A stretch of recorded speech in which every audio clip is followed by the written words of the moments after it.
Paulo, que é... Minas sempre... Aliás, por falar em Benedito Valadares, eu estou lançando agora em outubro a biografia do Walter Moreira Salles, que conviveu estreitamente com o Benedito Valadares, e a avaliação dele era isso. Ele foi injustiçado, a imagem dele foi injustiçada, dizia o doutor Walter, por ser muito mulherengo, mas nas virtudes públicas dele, ele enaltecia bastante. Mas eu lembro, muitas grandes empresas de consultoria surgem em Minas Gerais, com ideias inovadoras e tudo, a clientela fora de Minas, porque aqui internamente o conservadorismo... Eu queria que o Marco Antônio tentasse explicar um pouquinho esse paradoxo. É muito interessante a recapitulação histórica, um privilégio ouvi-la. Conheci outro dia a história do Geoffrey Ottoni, que foi um livro escrito pelo Nilmário Miranda, onde ele fala da Companhia Colonizadora do Mucuri, né, que criou, então, o primeiro surto de desenvolvimento na região do Jequitinhonha, Mucuri, que ficou muito atrás no desenvolvimento ou no crescimento econômico nesses últimos 50 anos. E a região mais rica de Minas Gerais, com as pessoas mais pobres, né? O mais rico de Minas Gerais está no Jequitinhonha, no norte de Minas, onde tem as pessoas mais pobres do estado. Mas essa contradição, quer dizer, obviamente, a gente tem que ter a capacidade das coisas que emergem, né? Com essa toda confusão que o Brasil e é assim nos últimos 500 anos, 600 anos, não vão mudar. Tem um professor que escreveu a história da riqueza brasileira, e a riqueza brasileira, ela sempre teve de sobreviver às instabilidades. Instabilidades muito ligada ao governo central, né, ao governo da República, que é essa visão ibericista que o professor acabou de falar. A preocupação dele era manter a união do território, sufocar as rebeliões que saíam em cada estado da federação, esse centralismo e essa concepção ibérica de manter o território e a centralização que virou uma centralização política no Império e na República, principalmente depois de 1930, nós tivemos um lapso de descentralização, que foi quando o Brasil cresceu às taxas dos Estados Unidos, logo nos primeiros anos, primeiros 10 anos, 15 anos da República, quando as províncias passaram a ter o que dizer. Mas onde que está a riqueza daqui? Minas Gerais tem, e aí são as contribuições dos diversos governos, eu, ao assumir a Companhia de Desenvolvimento, você vai se confrontar com o potencial humano. Minas Gerais produz muito cérebro, muita capacidade. E isso ligado à formação acadêmica, seja aqui em Minas Gerais, na UFMG, seja nas ciências agrárias, Lavras, Viçosa. E ali é que está a substância crítica. Não tem as rupturas sociais, econômicas, sem ter massa crítica. E uma massa crítica, ou seja, capaz de questionar. Aqui no Estado você tem isso, né? Muito ligado à política de crescimento dos centros acadêmicos.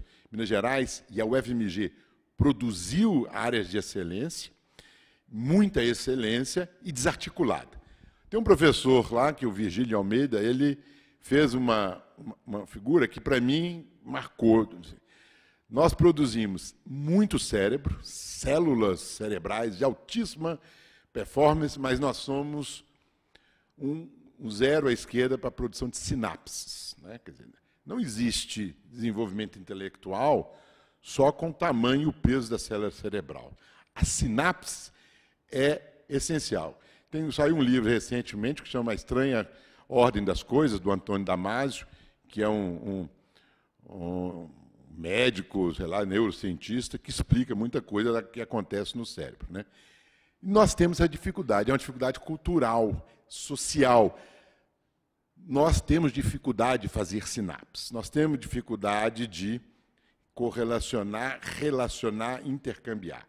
E quando o paradigma tecnológico muda, o paradigma social muda, está mudando agora com esse negócio de rede social, tal, forçando a interconectividade, no processo de desenvolvimento de ruptura, isso é fundamental. E nós temos dificuldade, né?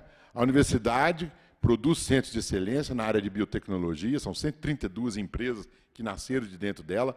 O maior centro de nanotecnologia está aqui em Minas Gerais, o ICT Nanotubos é um dos casos. O professor Ado Jório, que é o físico brasileiro mais citado internacionalmente, está na UFMG. Quer dizer, por que isso não acontece, né? Nós temos dois problemas, o problema cultural, social. Fazer sinapse é você dar direito ao outro, trocar com o outro, admitir que o outro tem algo para te fornecer, né? Porque é lá que vai ter essa frutificação. E nós temos um problema da formação, que o professor acabou de contar. A presença do Estado ajudou muito, mas ela deixou também um certo passivo, né? As pessoas esperam muito do Estado. O empresário brasileiro, nós fizemos um levantamento em Minas Gerais e em São Paulo. O que é mais importante para o sucesso empresarial aqui? Em Minas, é ter boas relações com o governo. Em São Paulo, é ter boas relações com o banco. Está entendendo?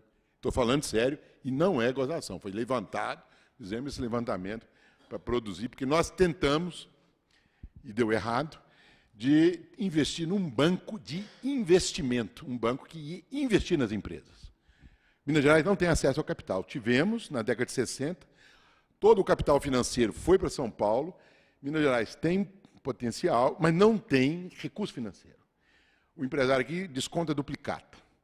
Então, falta o instrumento capitalista no universo capitalista para fazer a empresa crescer, né? Nós exportamos 1.900.000 pessoas formadas para São Paulo e outros estados. Recebemos 600.000.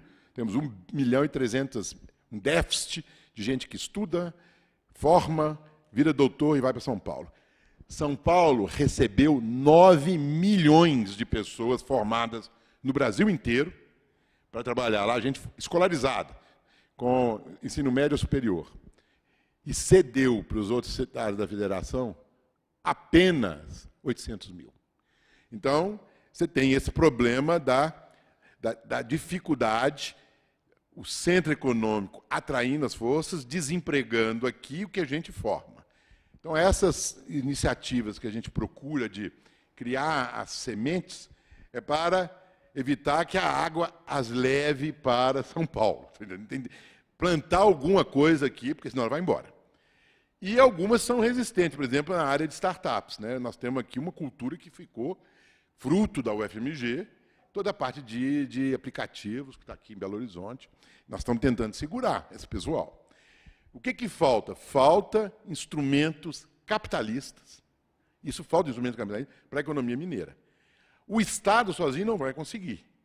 E nós não temos, na federação, o interesse ou as políticas de disseminar o instrumento capitalista. Eu aprendi com o meu colega Marco Antônio Croco, que me falou lá sobre o crescimento regional, escreveu lá as teses dele, eu fui ler a tese dele, e descobri que, antigamente, para formar a reserva dos bancos no Banco Central, o banco olhava em cada município quanto de dinheiro de depósito tinha, e uma parte ia para constituir a reserva proporcional àquilo que estava em cada agência.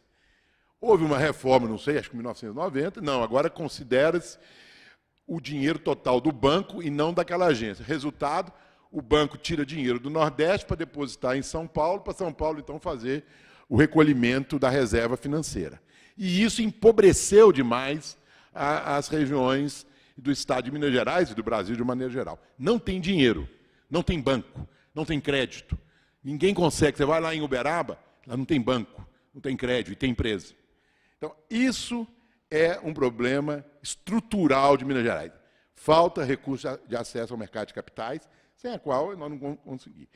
E tem um problema cultural, sociológico, ideológico, religioso, que é o problema das sinapses, né? Quer dizer, no nosso movimento, que se as redes sociais estão mostrando aí, tem um negócio dentro do ser humano chamado ego, que é difícil pra caramba de superar, né? Quer dizer, você é o centro do mundo, o centro das coisas e a medida de todas as coisas, né? Então, quer dizer, você admitir que tem algo a aprender com o outro, a construir com o outro, a fazer com o outro, é difícil.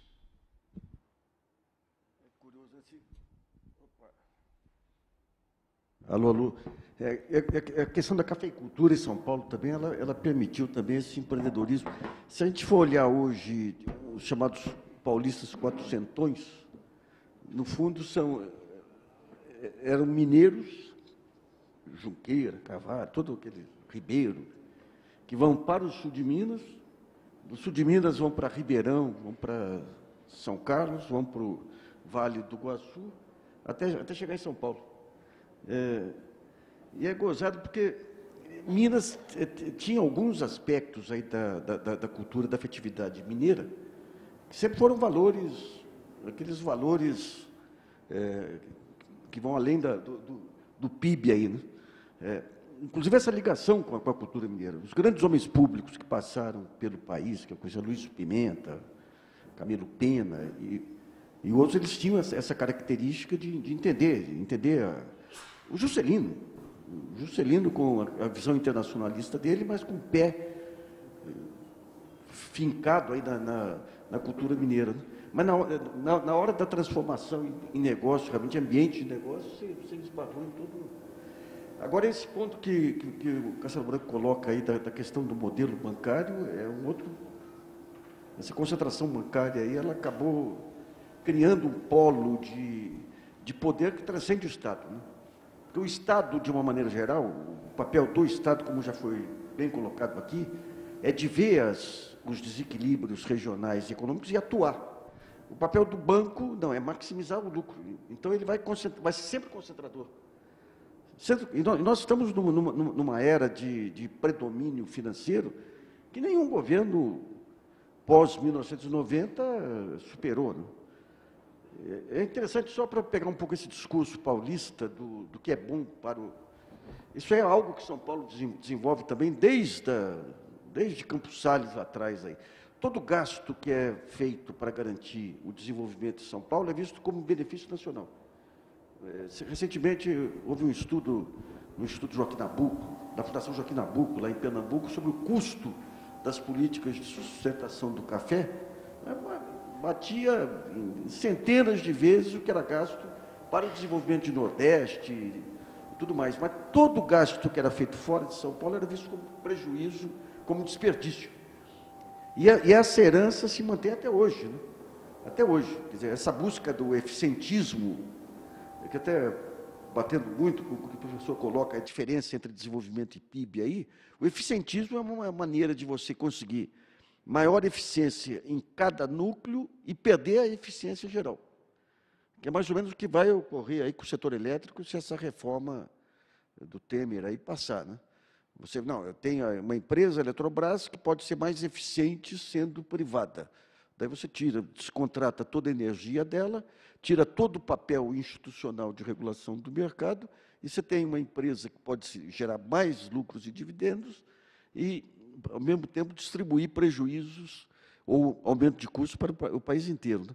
Então, digamos, esses paradoxos aí são...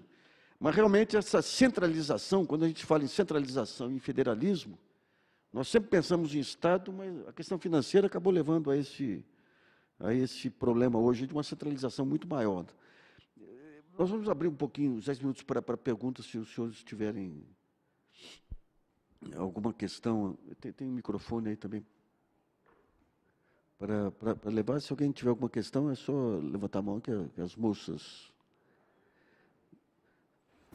Senão, nós vamos partir, então, para o segundo tempo aqui. Queria agradecer muito as duas apresentações, que foram complementares, aí deram uma ideia muito interessante das potencialidades e das vulnerabilidades do modelo de desenvolvimento em Minas Gerais. Muito obrigado.